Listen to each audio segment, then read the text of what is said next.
Hi, I'm Dr. Bertice Berry, and you need to hear this story. I was in the airport yesterday with all the delays and all the things. Now, I travel a lot. I see delays all the time. I'm usually not in them because I take the early flight. Why the early flight? The early flight got there the night before. The crew got there the night before. The pilot got there the night before. We're not waiting on the crew. We're not waiting on the pilot. We're not waiting on the plane. The maintenance crew checked out the plane the night before. Everything set, everything ready. That check is much quicker in the morning. But there was weather. There were things that backed up everything. And so there was a thing that didn't get done the night before because there wasn't enough crew to do all the checks and all the things that were delayed. So when the pilot did all the checks and all the things that were delayed, there was one thing that would seem like a little thing to everybody else, but that one thing could be a thing that could cause a problem. So we had to wait for the crew. Why were we waiting for the crew? Because the crew was checking out every other plane that got delayed from the night before, everything waiting. The maintenance crew came over, did the check, everything was set. We got off, we took off, we got to where we were.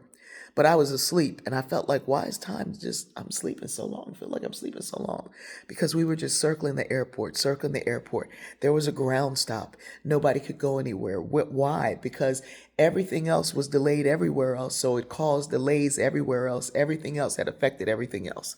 So I get off, I finally get to my plane. The plane is still there because of all the ground delays, but the door has been closed. I'm like, but the door's not closed. I can see it. It's right there. The jet bridge is still out there. Can you ask the gate agent to let us on? The gate agent says, no, the door is closed. I'm like, okay. So there's another plane going in 4 hours. If that one, I can't get on that one. There will be one in 5 hours. I can get on that one. So I sit and I wait. I wait 3.5 hours and the gate agent comes up, but she's not my gate agent. I asked her a question. She says, but I'm going to tell you everything and I'm going to check your plane for you. I'm not your gate agent, but I'm going to take a moment. I'm going to do it. So then she explained the most important thing that I needed to know, that I needed to see, not just for that flight, but for my entire life. She said, here's what's happened. What happens? We have those long checklists. I said, I know about the checklist. She said, you know about the checklist? I said, I know about the checklist.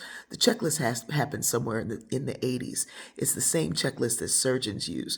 When flights were going down, it was always one little main tiny thing that seemed like it was nothing, but it was a thing that affected a thing that affected a thing that affected a thing. And that checklist exists once you get every item checked off on the checklist, including the weight and balance of the plane, including the number of pieces of luggage on the plane, including anything on that plane that could affect the weight, the amount of gas, the amount of fuel, everything else. Everything is done. That means it's not that the door is closed.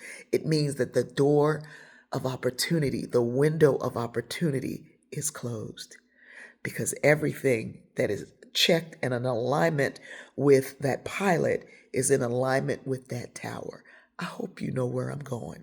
She said once everything is checked off and made sure, sometimes they'll let somebody else on the plane, the pilot will let somebody else on that plane, but usually because that plane is only going to where it's going, it doesn't have to connect and go somewhere else to make sure everything is right. So he can redo that list, make sure everything else is right. He can make sure his crew doesn't need to make it to someplace else. He can make sure everything is okay, that where they're going is where they're going. That's when they can possibly let somebody else on.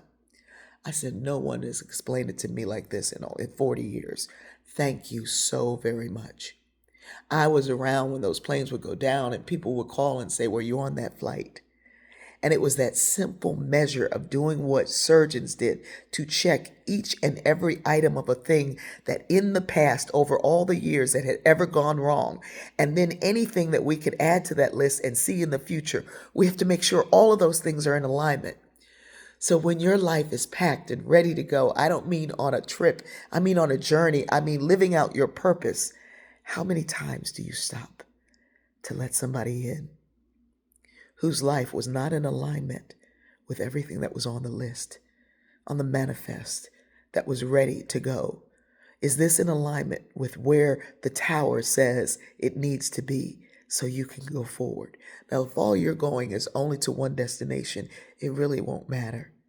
But for those of us who have a purpose that is connected to everything else, we got to make sure that our list is in alignment with that manifest so that we can go and do what we've been called to go and do and see. The weight and balance is ready. Take off. I love you.